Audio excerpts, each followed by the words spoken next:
ராவணா பார்வையாளர்கள், தமிழ் உறவுகள் மற்றும் ராவணா நலம் விரும்பிகளுக்கு வணக்கம். தொடர்ந்து உங்களுடைய பேராதரவுக்கு நன்றி.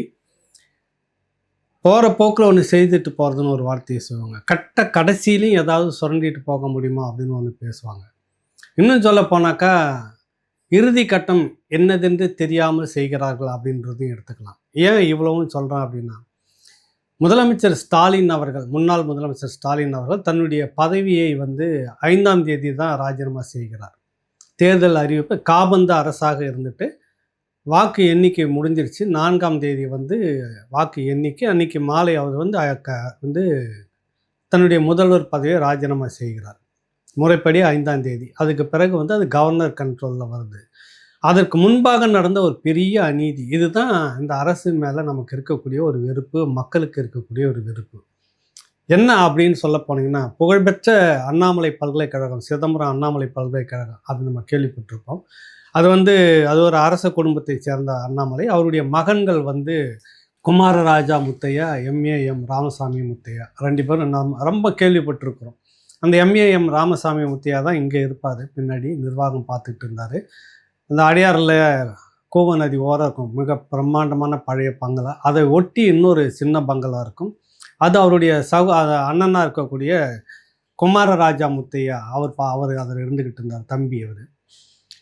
குமாரராஜா முத்தையா அவனுடைய மனைவி தான் ராணி குமார ராணி அப்படின்னு சொல்லிட்டு அவங்க குயினாக இருந்தவங்க. அவங்க தான் அந்த வீட்டில் தங்கிட்டு இருக்கிறாங்க. இப்போ என்ன விஷயம்னா, எம்ஏஎம் ராமசாமி அவர்களுக்கு வாரிசு கிடையாது. அடுத்தவர்னு சொல்லக்கூடிய குமாரராஜா முத்தையா அப்படின்றவங்களுக்கும் வாரிசு கிடையாது. எம்ஏஎம் ராமசாமி அவர் கடைசியாக வாரிசாக எடுத்த ஐயப்பன் அப்படிங்கிறவரே ஒரு கட்டத்தில் என்னுடைய வாரிசு இல்லை அப்படின்னு பகிரங்கமாக எல்லாத்தையும் எழுதி வச்சுட்டு போயிட்டார்.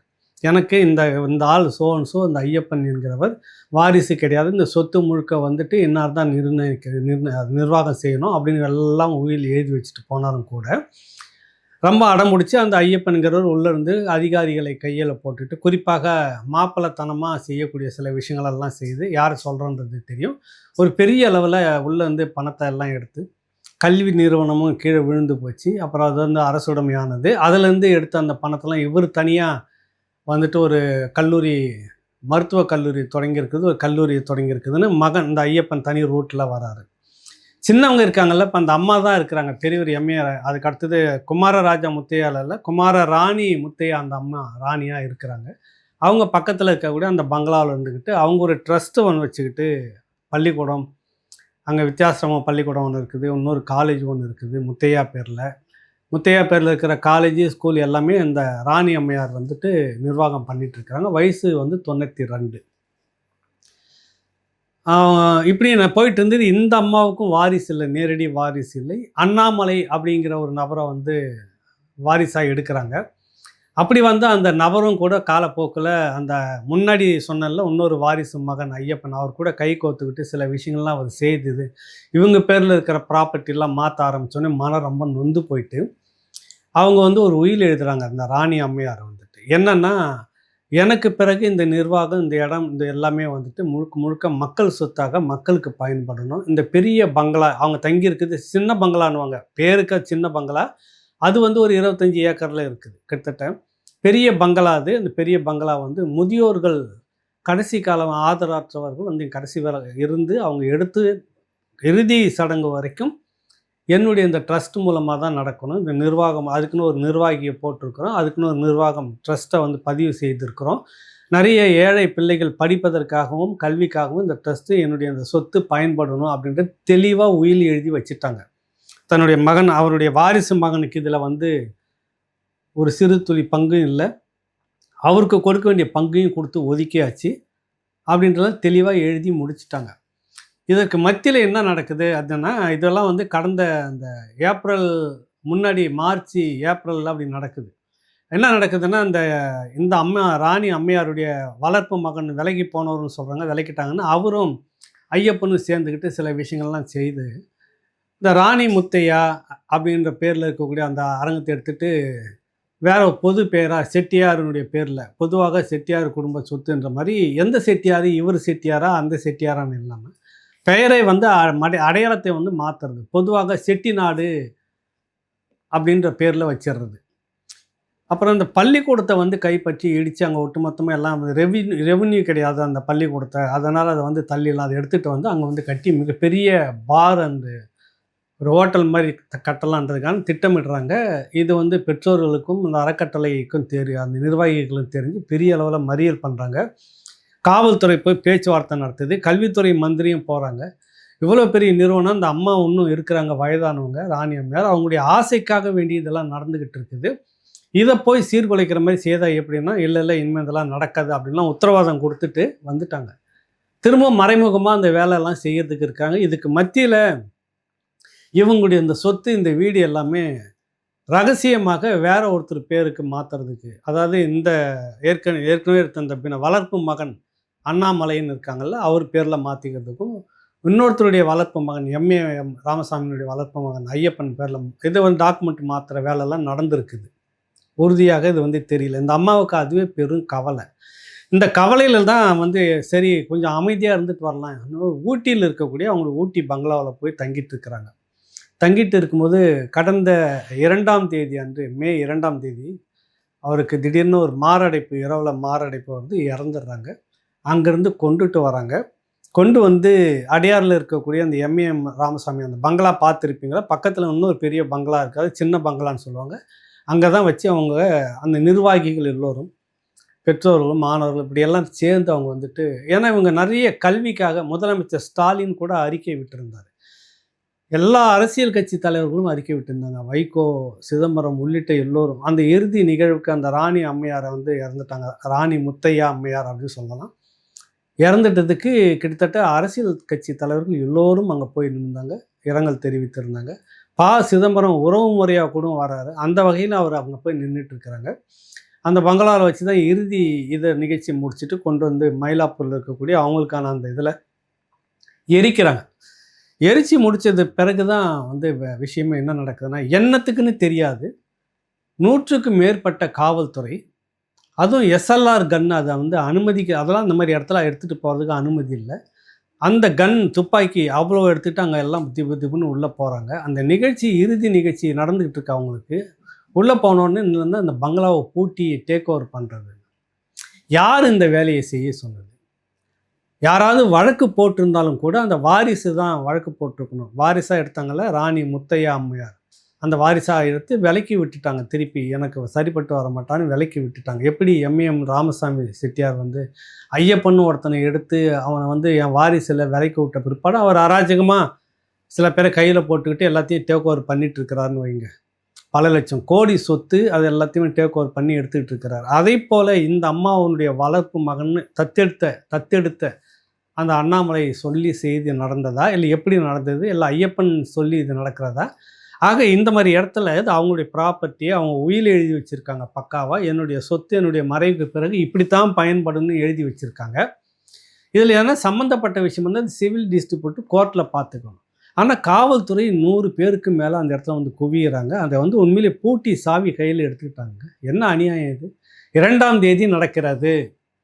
காரணம் ஐயப்பன், இந்த அண்ணாமலை இவங்க நெட்வொர்க்கில் மாப்பிளத்தனமான அதிகாரம் ஒரு மையம் இருந்துச்சு. அது சொல்லி தான் நடந்தது.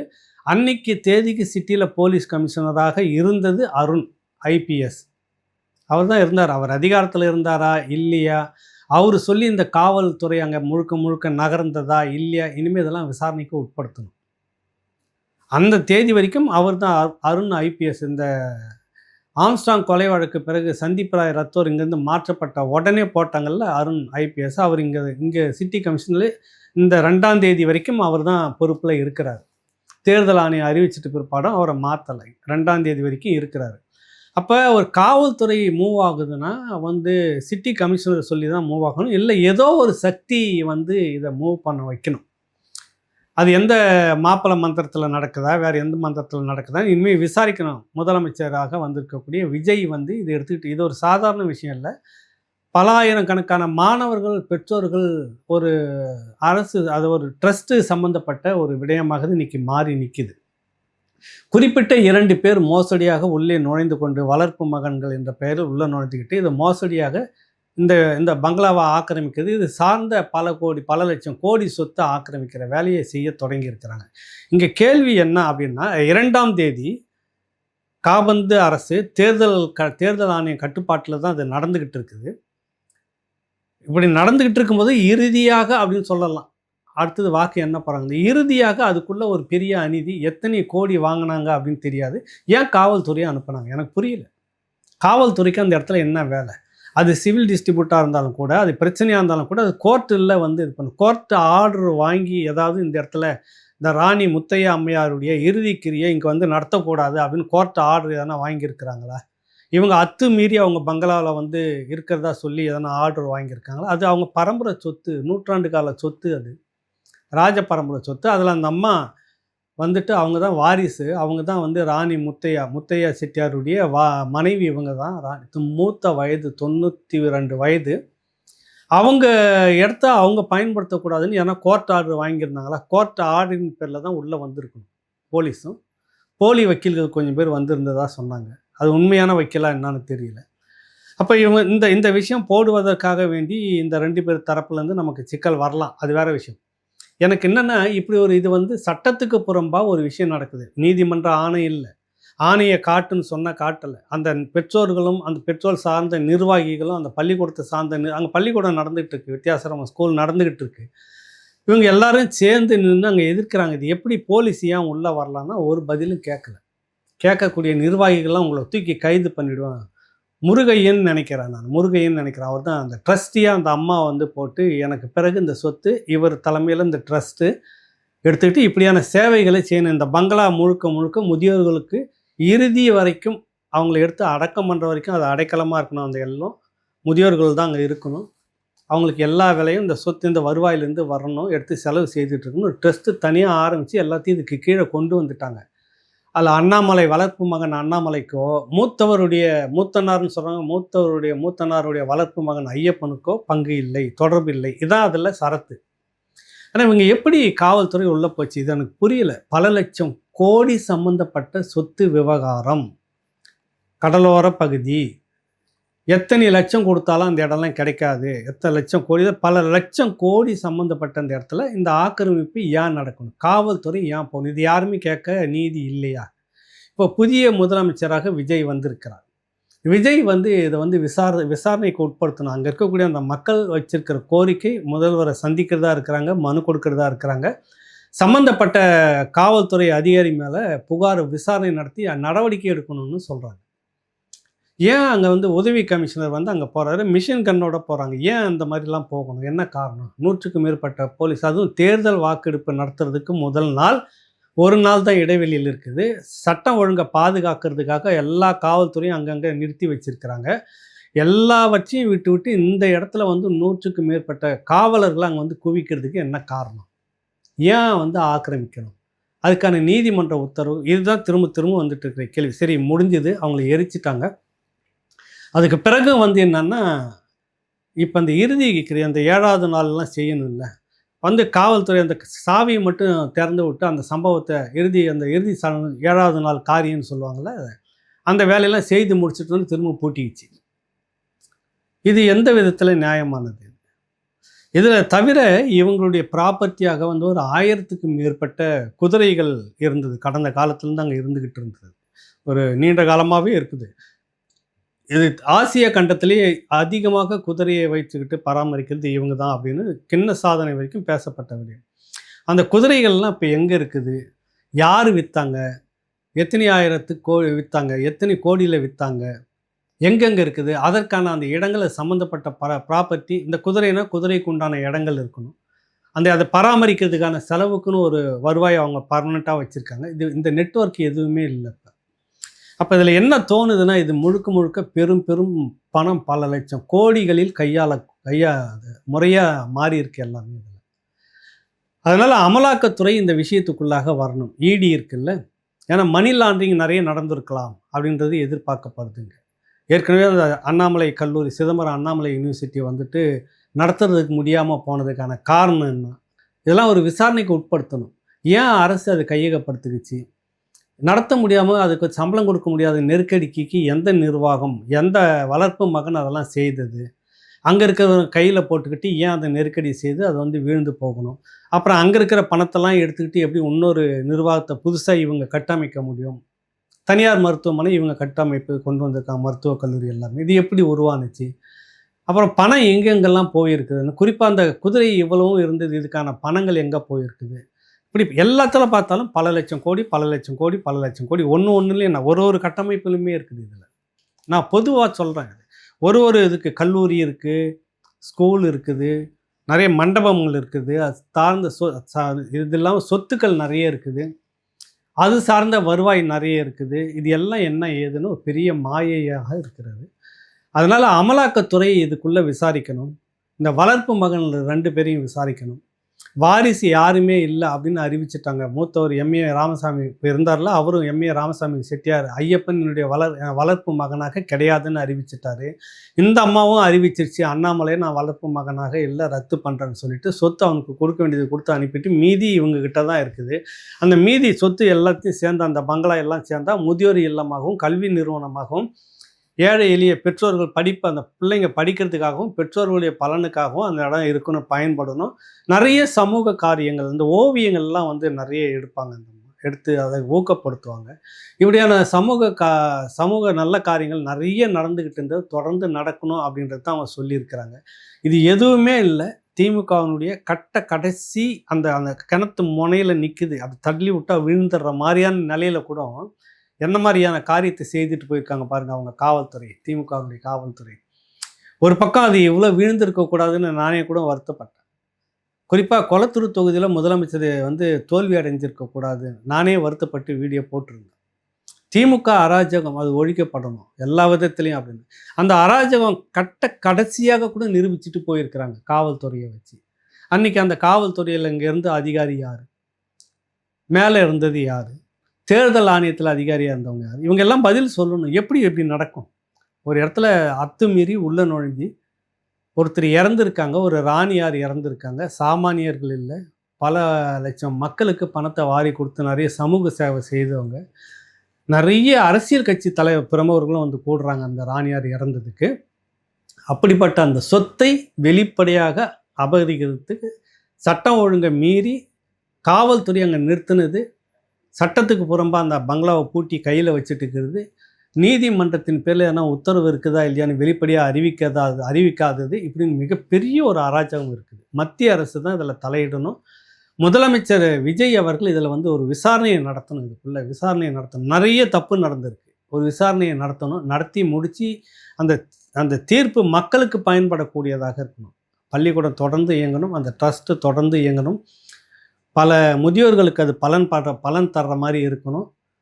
பணம் மோசடி நடந்ததுக்காக ஈடியும் உள்ளே ஒரு விசாரணையை நடத்தணும். அதுதான் ராஜா அண்ணாமலை செட்டியார்னு சொல்லக்கூடிய அந்த பங்களாவை சுற்றி இன்று சூழ்ந்திருக்கக்கூடிய பல லட்சம் கோடி மர்மங்கள் சூழ்ந்த ஒரு கதை நகர்ந்துக்கிட்டு இருக்குது. இது ஒரு மோசடியான ஒரு சுருட்டல்தனமான ஒரு கதை இதுக்குள்ளே நடந்துக்கிட்டு இருக்குது. அரசும் வீழ்ச்சிக்கணும், மத்திய அமலாக்கத்துறை இதுக்குள்ளே விசாரணையை நடத்தணுன்றது தான் அந்த நேரத்தில் கேட்டுக்கிறேன். இதில் அவங்க பக்கத்தில் ஐயப்பன், வளர்ப்பு மகனாக இருந்த ஐயப்பன், இன்னொரு ராணி முத்தையா அம்மையாருடைய வளர்ப்பு மகனாக இருந்த அண்ணாமலை, இவங்க தரப்பில் ஏன்னா கருத்து இருந்தது, இல்லை நாங்கள்லாம் யோக்கியமாக தான் செயல்பட்டோம் அப்படின்னு சொல்கிறதா தான் தாராளமாக சொல்லலாம், தப்பு இல்லை. மீண்டும் ஒரு நிகழ்ச்சியில் உங்களை சந்திக்கின்றேன். நன்றி, வணக்கம். முதலமைச்சர் விஜய் அவர்களுக்கு இது ஒரு முதல் சவாலான காரியம். எப்படி கையாள போகிறார் அப்படின்றத நம்ம பார்ப்போம். நன்றி, வணக்கம்.